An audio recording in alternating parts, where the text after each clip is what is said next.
Greetings and welcome to the Mount Rushmore podcast, broadcasting live from the top of a Mount Rushmore monument in South Dakota.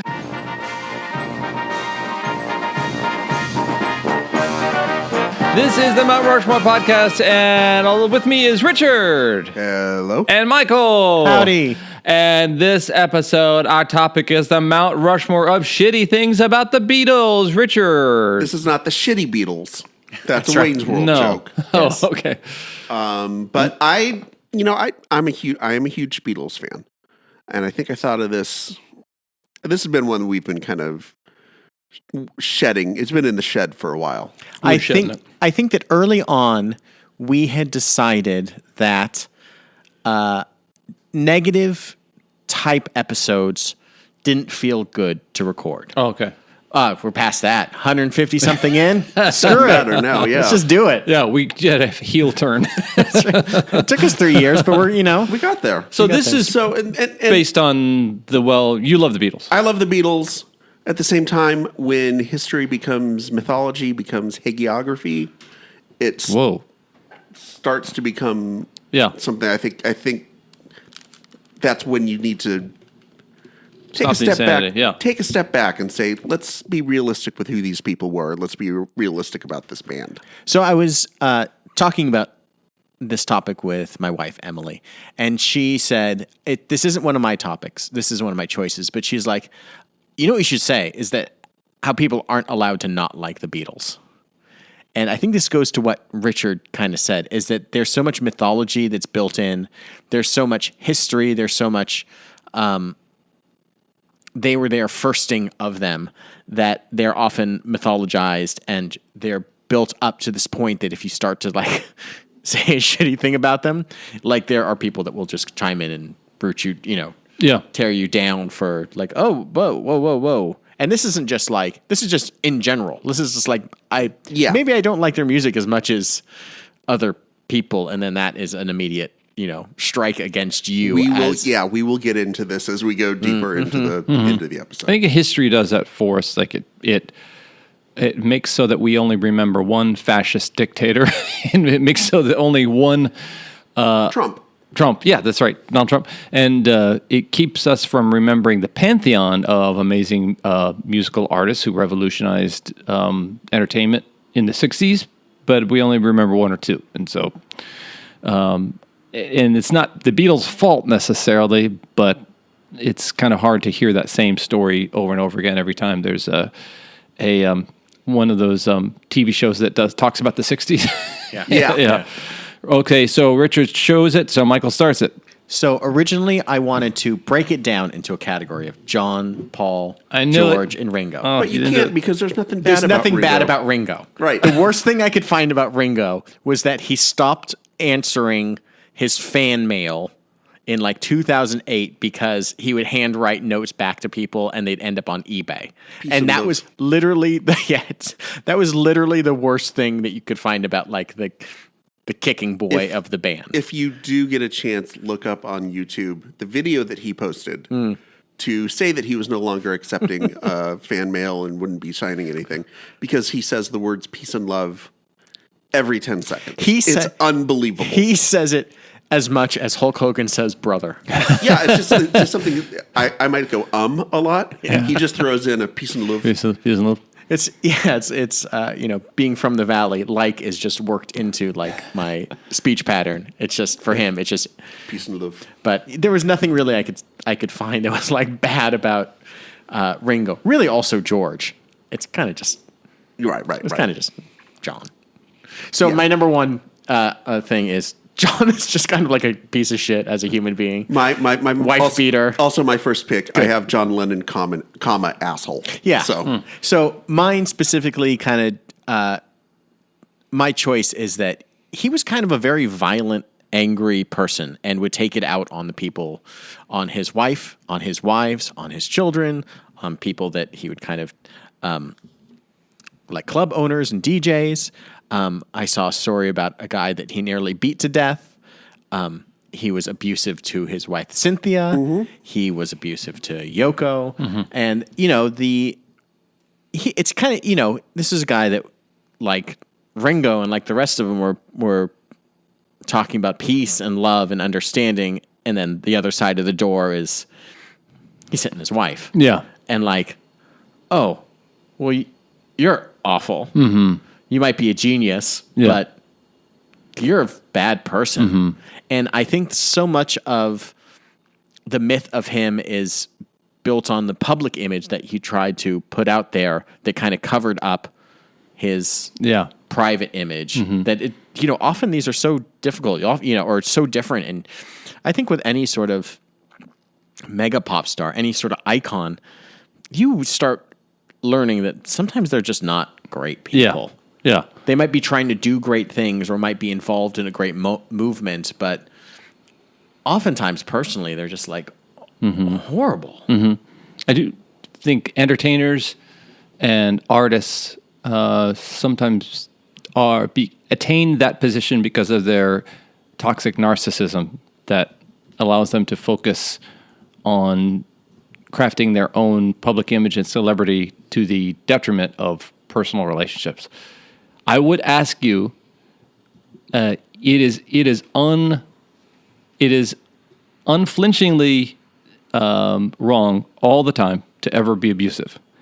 Was John Lennon more abusive than any male in that time frame? Do you think on average? Yes. Yes. Okay. Yeah, you don't start digging in and hearing. I mean, you can compare him to the other three members of the band, and you don't hear stories about Paul McCartney being abusive or George. Like, there's your sample group of 4 people that are as popular and as iconic, and it's like, I guess not. Yeah. I don't know. I haven't dug into Elvis. Was Elvis abusive? I don't know. I don't think so. You don't hear it, and he is as pop. He had a karate gi on when his. Come here, man. Cool. I'm gonna break this banana. Break the banana. Is there specific John Lennon? Because there's an assault, right? There was an assault on a DJ who made some sort of joke about him being gay. I've got a whole laundry list here. Mm-hmm. He kept making homophobic and anti-Semitic jokes about Brian Epstein about him. Oh, wow. Who of course was both gay and Jewish. Mm-hmm. He was very cold and distant to his first son Julian, which I always think about.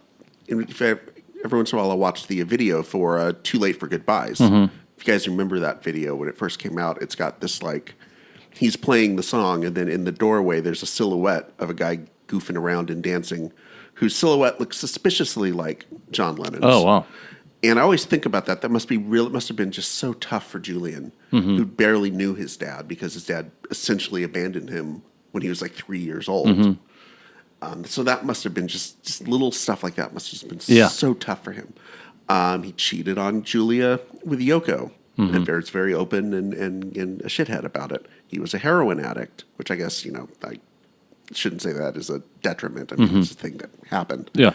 The one that I found out, didn't know about, that I found out during the research, apparently when Sean Lennon, his son with Yoko, was like 4, he was trying to teach him how to use a knife to cut steak. He got really mad at him and started screaming at him in his ear, and Sean wound up having to go to the hospital with hearing loss.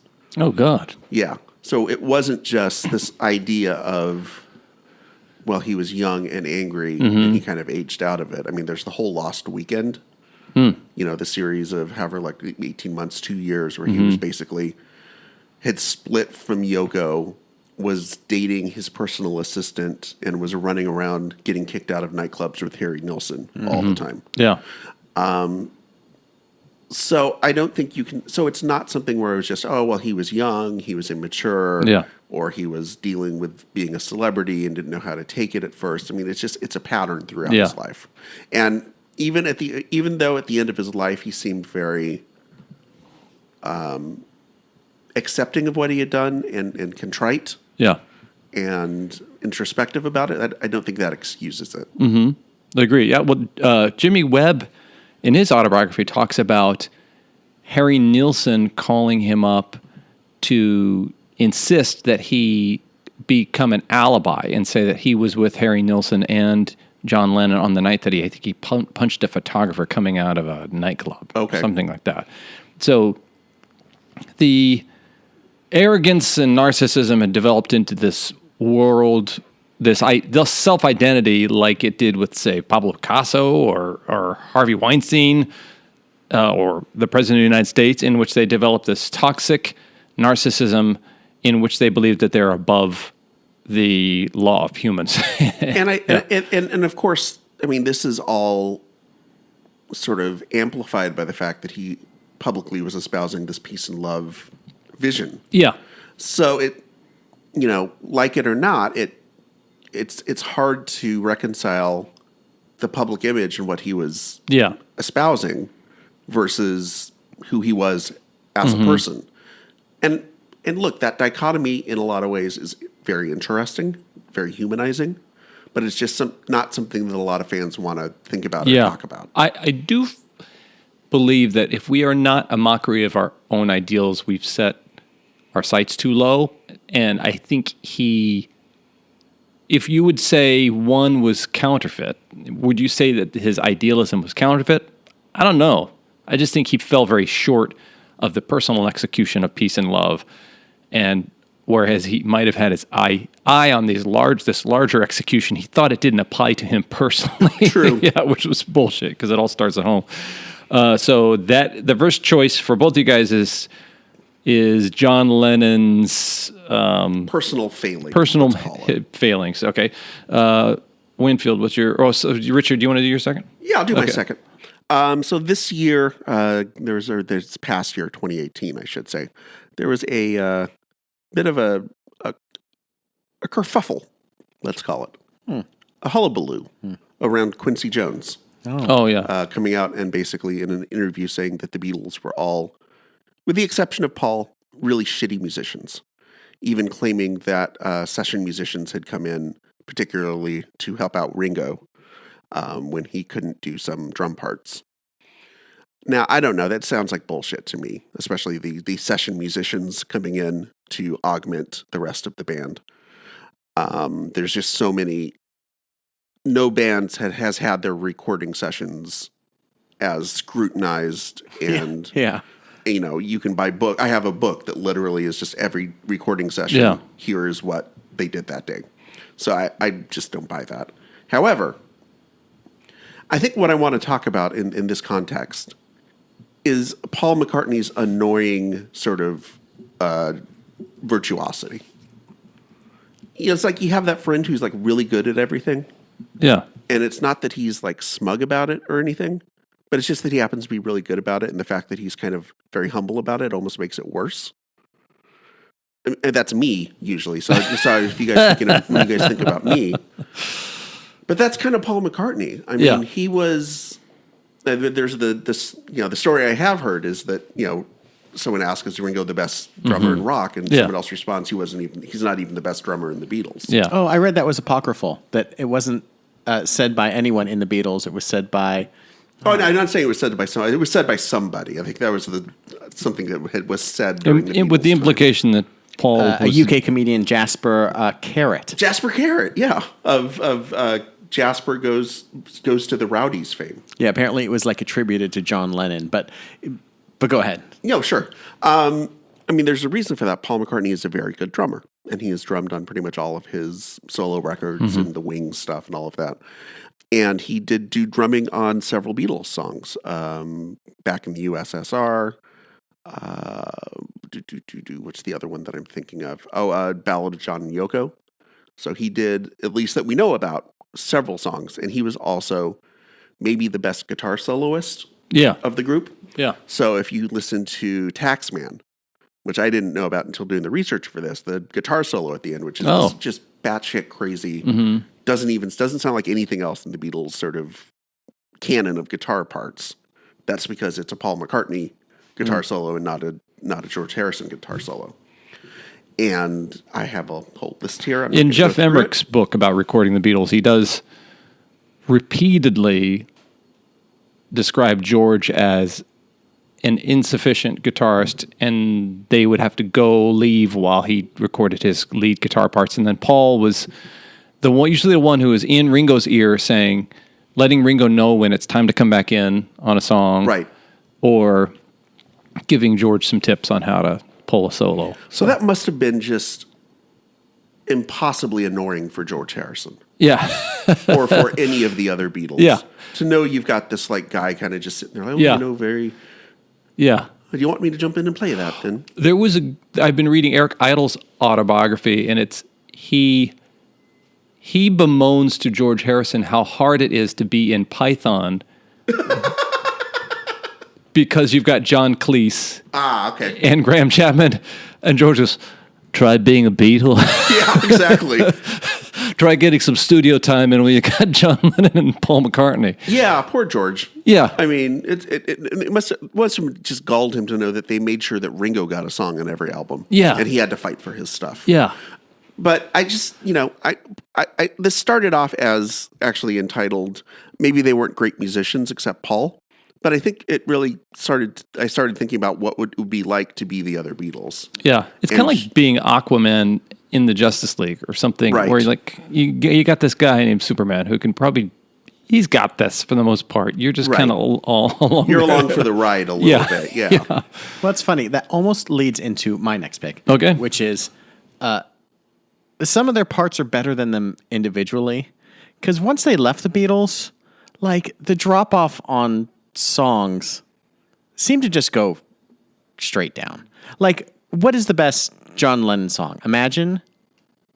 Sure. After he left the Beatles? Yeah, let's say that. Everyone loves What's that the best Paul McCartney song? Maybe I'm Amazed? Band on the Run? Band on the Run. It's a pretty good song. But like... Wonderful Christmas Time. I think we've established that on this podcast. Right. That's right. George Harrison had like one... No, that's not true. I mean... A great George... That he wasn't part of like another band? That he wasn't plagiarizing? Oh, yeah. Not my sweet Lord. Yeah. Ringo's songs, I would argue that Ringo's best solo song is probably better than anything he did in the Beatles. Didn't Ringo also have some bigger hits than like he was the first one? He was the first solo artist to have hits because John was doing like all the experimental shit. Uh-huh. Paul was doing acoustic kind of fucking around. Ringo was doing "It Don't Come Easy," which was like this number one smash. So Ringo would be the exception to the rule on that, but I understand where you're coming from. I guess the point is that they were good as a band, and especially the Lennon-McCartney songwriting back and forth really pushed them forward, which made the Beatles. And it's like, but a part is like, I don't know. I guess there's something that feels lacking from all of them, and maybe they just needed the other people to. I would also argue that within the Beatles, the song "Yesterday" is 100% Paul. Right. Well, yeah, he wrote it, he played on it, and he's the only one who plays on it. I think it was actually supposed to be, they were going to put it out as a Paul McCartney solo song. Then they backed out, they kind of got cold feet and backed away from it at the last minute. So that there's some of their output, within the context of the guidance that Lennon gave McCartney, I think they always challenged each other. And I think there's something about that friendly rivalry of going in the studio and knowing we've got 8 tracks to an album, and so we all have to bring our great music. Yeah. So, yeah. I don't know. There's just something that, like, it feels like once they broke up, it was kind of like, okay, well, those were the guys that used to be in the Beatles. They were still obviously amazingly popular, but there's something just lacking. And I don't know if it's just like John Lennon going back to writing, like to getting into weird, like doo-wop 1950s. Right. Like, why go through that? Why go through that thing? Why revisit that now? How does that serve anybody? And then, I don't know, maybe it's just that I don't have a good catalog of listening to Paul McCartney and Wings. Maybe it's just that by starting a new band, it almost seems like he stepped on the Beatles. He could have just been Paul McCartney with his band, but it was Paul McCartney and Wings. Oh, yeah. And it feels like, but really, who really cares? So I think that rock and roll album had something to do with a lawsuit filed by the guy who owned the rights to Can't Catch Me by Chuck Berry. Oh, really? Yeah, because John Lennon lifted the "Here Come Old Flat Top," he's grooving up slowly. Yeah. He lifted that line and didn't give him songwriting credit. So I think that part of the settlement is he agreed to do to record 3 songs that the guy who owned copyright for had the copyright on, and that sort of became where the rock and roll album came from. Wow. So it's kind of based on, it's this famous flop of an album in that it was they legal spent fulfillment. A ton of money on it. Phil Spector involved in this whole thing, and it kind of was very flat and unsuccessful. And yeah, it was all kind of a legal requirement. So we're at our halftime, and I would recommend the Slate podcast. I think it's a Slate Top 40 charting podcast. I'll find actually the episode of it, in which they do talk about how the Beatles at one point held the top 5 positions in the charts. And I found that fascinating because at the time, that was nearly impossible to do because the charts were all controlled. The music charts were essentially a marketing tool, so that record companies would release songs in cadence with one another. So they knew you're going to put out a single this week. Somebody else is going to put out a single this week. Somebody else is going to put out a single this week, and we'll kind of share the time up on the charts. So the only way the Beatles could have done that is if it was earlier in their career and some of their music had been rejected by different labels. So they were somehow put out records on 3 different labels at the same time. And so they were able to occupy the top 5 positions because all these other labels were in competition with each other. So I just find that's amazing. So all that we are talking about, the Beatles and their failings on occasion, they're pretty much ubiquitous. This is the Hit Parade podcast.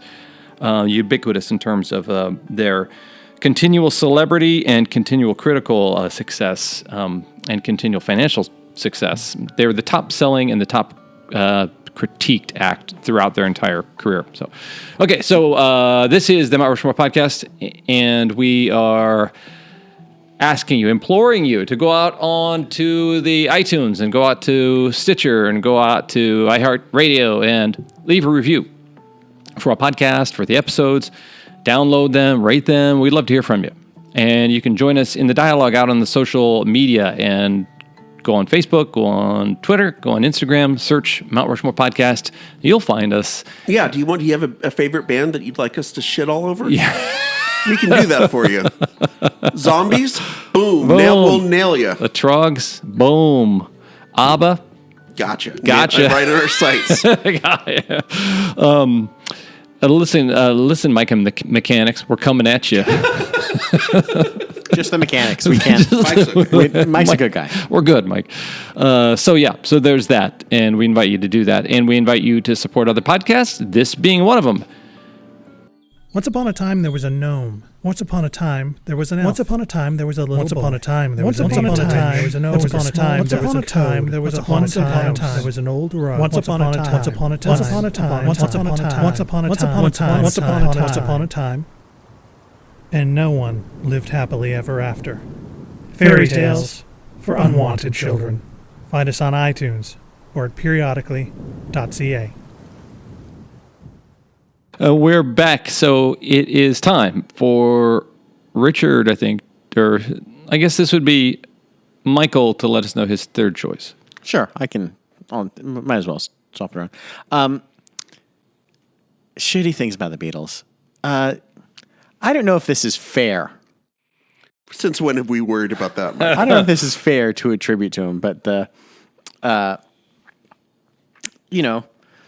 LaBianca murders, the Charles Manson obsession with the Beatles. That's a bad look on, the White Album in general. It kind of makes you feel a little guilty about listening to Helter Skelter. Yeah, it really kind of does. It taints it. It's a skip now on my CD. Yeah. I mean, a few of the songs on that, Revolution number 9. Yeah. Helter Skelter, it's hard to listen to. Oblidi Oblida on White Album, I believe. I know I'm susceptible to suggestive messaging, so I try to not Jeff, to go kill somebody right now. See you guys. I gotta go. It's hard to peg. It's not their fault that a crazy person took their lyrics and interpreted them as these are lyrics about a race war. These are lyrics about. Well, it's all right there, Michael. No, hold on. Wait. Oh, you're right. Never mind. Hold on. I'm going to read a little bit about. Let's see. I'm just going to read some from Your Blues. Yes, I'm lonely, want to die. Yes, I'm lonely, want to die. If I ain't dead already, girl, you know the reason why. That does mean Jesus Christ should come and kill everybody. Yeah. You're right. You're right. It's right there. The fact that anyone's song can be turned into a justification for murder is awful, and it's not their fault, but there is just an unfortunate stain that is just like all over it because of this crazy person. And it's weird to separate it. And once you start, I think that's part of the problem with, as Richard said at the top of this episode, once you start getting into the mythology, and once you start getting that something that is past skin deep, and you start learning what happens. Who was the guy that killed John Lennon? Mark Chapman. He was like driven crazy, not by a Beatles song, but by Catcher in the Rye. Yeah. And like, hardly, that's not really Salinger's fault that he killed. Taxi Driver too, didn't he? You can't blame J.D. Salinger for John Lennon's death. But ultimately, these things get conflated, and like the mythologies start crossing, and the crazy people often start, when they start pulling things into their world, it's like, whoa, I can't separate the two. Yeah. And like you hear a song called, you hear Helter Skelter specifically, and like that was the one that was like his anthem. Mm-hmm. That was what they scrawled, in blood, up at the house, and it's just like, that's crazy, and like that's like, and Mark Chapman was also obsessed with Todd Rundgren. Oh, he was having a feud with John Lennon around the time of his death. Oh, so should we blame Todd Rundgren for John Lennon's death? Probably. Probably should. That makes sense. Okay, you took it up a notch. It's like that it's when something is an obsession that just kind of takes over anything. It just, I don't know. It's just weird. Yeah, I get it. The songs he recorded after what? Everybody just be cool and don't kill anybody. It was still misinterpreted. Richard, what's your third? So my third one is the Magical Mystery Tour. Oh, yeah. Just in general. Yeah. Not the songs themselves so much. It's the show. It's a fine soundtrack with some of their better songs. So I think the soundtrack itself is actually, if anything, a bit underrated. The movie, however, is a giant Technicolor turd. And it's one of those things I remember being in college and growing up in a small town, and in the days before the internet, there were... I had never seen Magical Mystery Tour, even back then in high school, a really huge Beatles fan, because I literally just didn't have... There was no opportunity to be able to watch it. Got to college, and a friend of a friend, or I think one of Sarah's roommates actually, had a copy of it on VHS. And I remember watching it and going, oh, this is not good. Yeah. This is bad filmmaking. That is a very interesting thing. And I don't know what my expectations were going into it, because it's kind of this...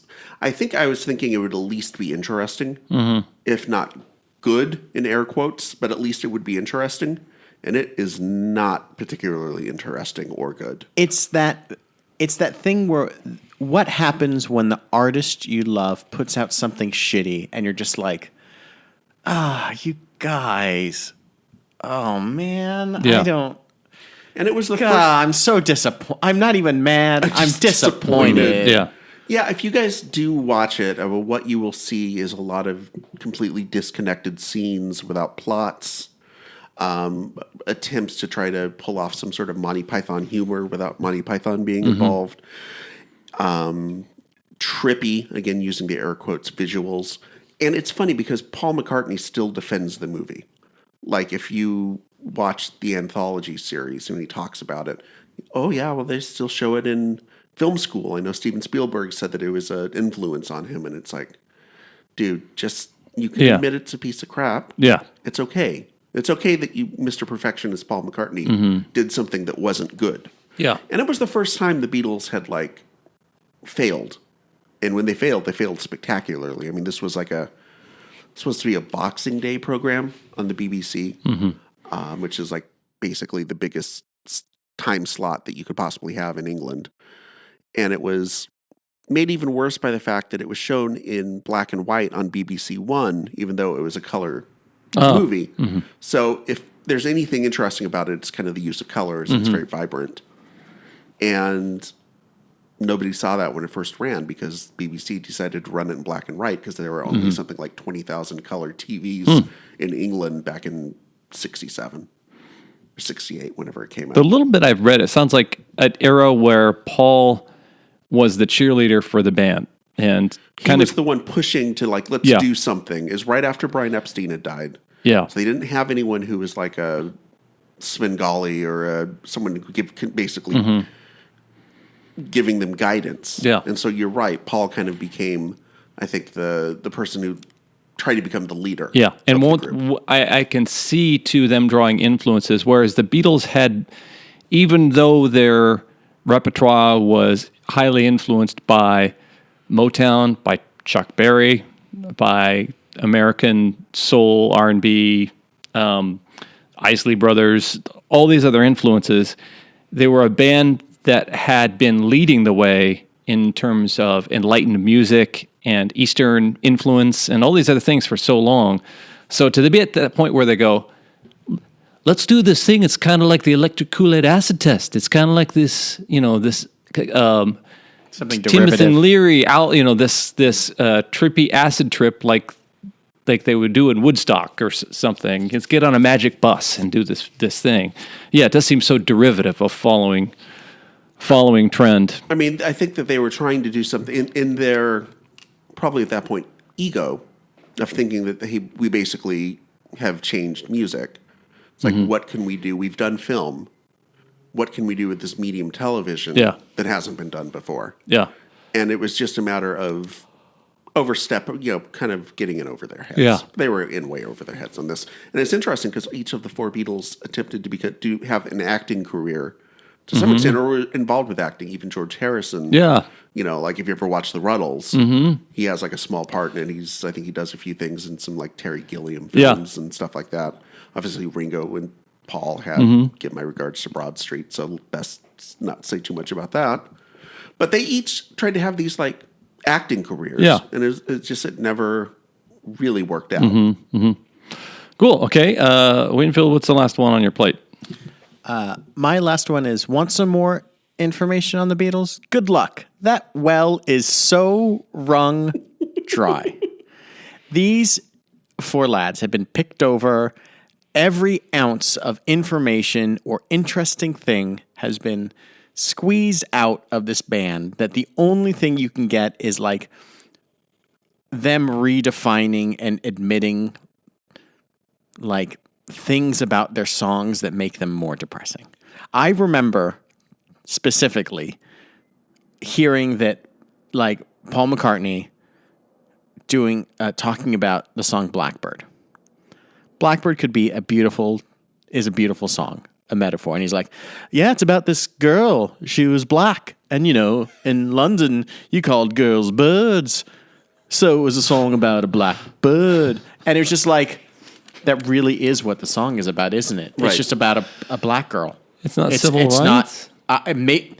But, I mean, who knows? But that's the thing is, it has been wrenched over so often that I don't know what the truth is. Okay.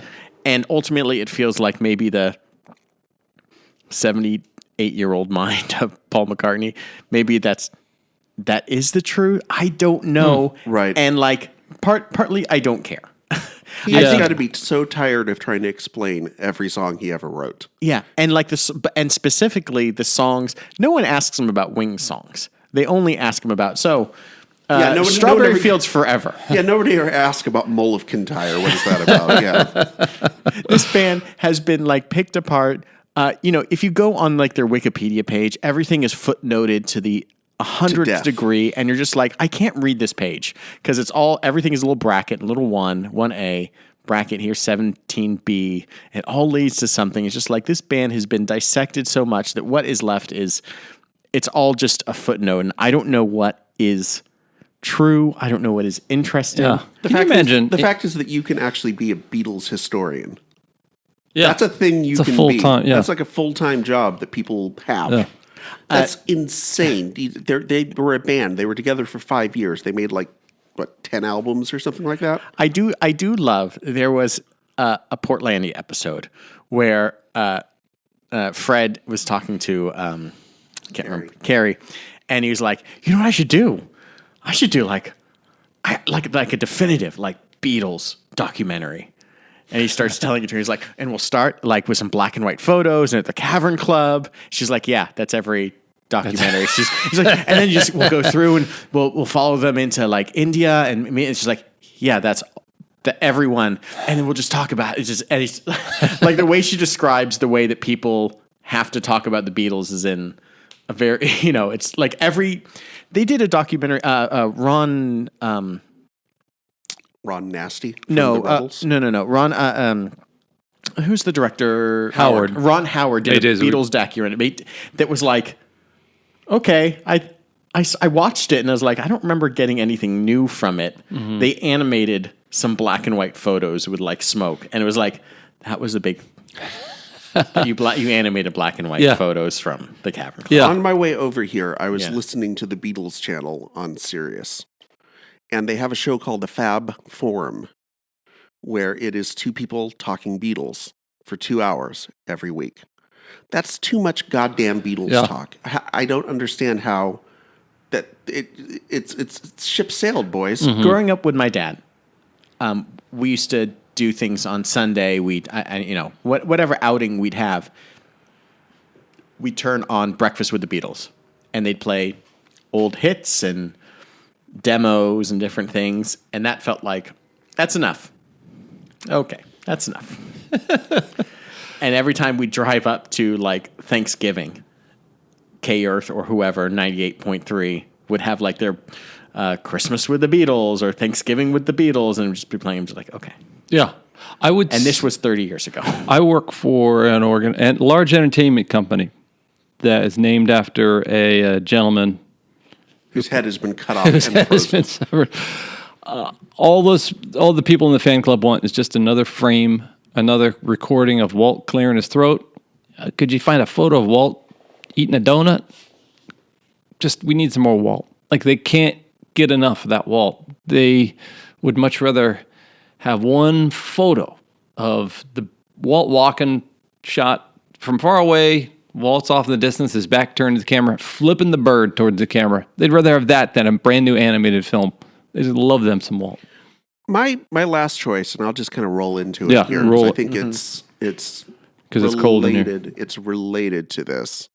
Is just Beatles fans are the worst, and by fans I mean fanatics in the true sense of the term. Yeah. It is that sense of I don't know how you talk about this. The show I'm talking about, it is not, let's play a song and then we're going to talk about it. Like the show Michael's talking about, Breakfast with the Beatles, is a very popular show here in Los Angeles. Been on the air for 25, 30 years or however long it's been on now. And basically it's playing Beatles songs and demos and all that stuff. This is just 2 hours of talking about the Beatles and trying to break down every song and talk to musicians about why they love the Beatles. And it's just wearying. It's just... if you're it's like you're not allowed to have this space of really liking the Beatles. You either have to be very casual or super hardcore. Yeah. Beatles nut who knows in 1965 they recorded Help on this date on this and here's who played on the session and all this stuff. You have to be either that or sort of I like the Beatles. Those are your two options. Yeah. That goes back to my opening statement and my opening conversation with Emily, where it's to live in the the Beatles are good. I'm not into them. That pegs you as someone that is that someone who is a Beatles fan will just it will tear you apart. Or the opposite is true. If you ask let me ask you this: if you're talking to someone and you say, "Hey, who's your favorite band of all time?" and they say the Beatles. You are not impressed by that. No, that's true. You know what your thought is? Is that you are a boring person who has very limited taste. When I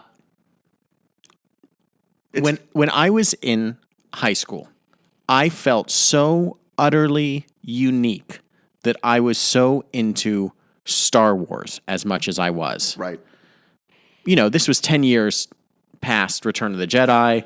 Yeah. The Star Wars things that were in the zeitgeist were some graphic novels, kind of, some expanded universe novels like the Further Adventures, but they were all just novels. They didn't do anything. And to live in the I am so into Star Wars thing was so, it made me feel good. And then you add 10 years to it and you realize, oh, I think we talked about this on the podcast. This is everybody. Everybody was into Star Wars. Everybody is into Star Wars the same way that everybody is. Like, you can't be impressed by saying that Game of Thrones is your favorite show. Right. Everybody watches Game of Thrones. When everybody's watching the one thing, it doesn't become, you're not the unique thing that you thought you were. If the Beatles, the biggest band in the world, are your favorite band, it's like, okay. Yeah, it kind of just feels like you sort of... There's nothing wrong with it. It's just like... Right, you went along. It sort of like it's like saying you root for the Yankees. I would say I think one of the reasons I had heard somebody say not liking the Beatles. It's like saying somebody asking if it's like writing. At some point, somebody synthesized and created the idea of what a novel is, and ever since then, novelists are writing in somewhat that format. So it's like. This guy said, if it's not saying you don't like the Beatles, like saying you don't like the alphabet. Right. They created much of the texture, or synthesized much of the components, the molecular structures of these things that we're now using to build larger creations and organisms with. So I understand how rude it almost seems like. It's like almost saying vanilla when somebody asks you about ice cream. Because there's so many other things that build off of that foundation. Right. So I totally understand I love chocolate ice cream. It's like, well, yeah. Does. Yeah, okay, yeah, that's yeah, fine. yeah. I have a friend of mine, Ryan, who has gotten into, not Ryan Love, our friend from, not him, but a different Ryan, who has gotten into arguments with people in the past by simply making the statement that it is impossible for the Beatles to be underrated. Mm-hmm. Huh. That because they are basically rated by almost consensus as number one. Yeah. Either you agree they're the best band of all time and then they're properly rated, or if you have another band that you think is your favorite band, then they're overrated. Oh, okay. And nobody wants to hear that the Beatles are overrated. But technically, unless you think they're the greatest band of all time and they're your favorite band of all time, they're overrated to you. Interesting. Richard, who's your favorite band? Oh, XTC. Never mind. Shitty Beatles. Shitty Beatles. So we're going to wrap this up, but just to let you know, the Grammys have been going on, and these are the people that are winning Grammys this year. Did the Beatles win any? The Beatles didn't win it, but I Like It by Cardi B, Bad Bunny, and J Balvin won Record of the Year. This Is America by Childish Gambino. Tongue twister. Those are nominees. Oh, fuck. It's supposed to say, I thought it said it was going to have the winners. Okay, never mind. So, the winner. This live podcast This is weird. live. This is the worst. Okay, this is the worst. I'm being the worst. Lady Gaga, Joanne, where do you think you're going? Hey, Richard, topic. Shallow by Lady Gaga. For the future. Mm-hmm. Mount Rushmore of second bands. Ooh, that's pretty good. Oh, yeah. Of like, you had your success with the first one, and then you went on to a second band. What is the second band that went on? Oh, yeah. Like Paul was Write that down. Like Paul McCartney was in the Quarrymen, and then he was in the Beatles. That's right. The Beatles were his second band, yeah. Okay, so going with some picks, kind of shooting from the hip. This was a nice, loose, fun thing here, and we both chose John Lennon, so we both get one. And in terms of the second thing, I think it's a good point that comparing them as individuals to their group output. So they were not as good as individual artists and the group output. Murders, homicides. I don't know if you get any worse than that than Helter Skelter trying to actively solicit multiple homicides. which is exactly what happened. And then I'll take Beatles fans are the worst. For 200, Alex. For 400.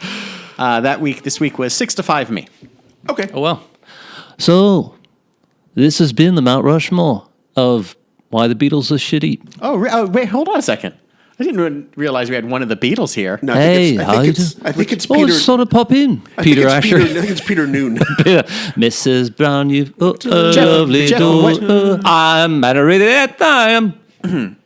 Jeffrey, as at the table, as the biggest Beatles fan here, what do you think is the shittiest thing about the Beatles? I think the shittiest thing about the Beatles... You might have an interesting perspective. Paul divorced a one-legged lady and got... I thought that's pretty shitty. Ringo... what are you going to do? How are we talking about? How do we talk? He's just talking for an hour about the Beatles, and then he just swoops in and then he just says Ringo. And then it's like, how do you top that? No. He's the shittiest thing about the Beatles. Ringo had a job at a band already. Pete Best was holding on to his job in a band. He knew he couldn't really keep very well. What else was Pete Best going to do? Work in a bakery or deliver? I guess he was more like Pete's second best, Pete's right? second best. Right? Kaboom! Hey, roasted. Okay, this has been the Mount Rushmore of shitty things the Beatles have done. And this is George saying, this is also the shitty things the Beatles have done. And this is Paul saying, hey, come on, guys. Let's keep this podcast going. We can do something with this, can we? This is Ringo. Peace and love. Peace and love. As always, I'm Jeff. I'm Richard. I'm Michael.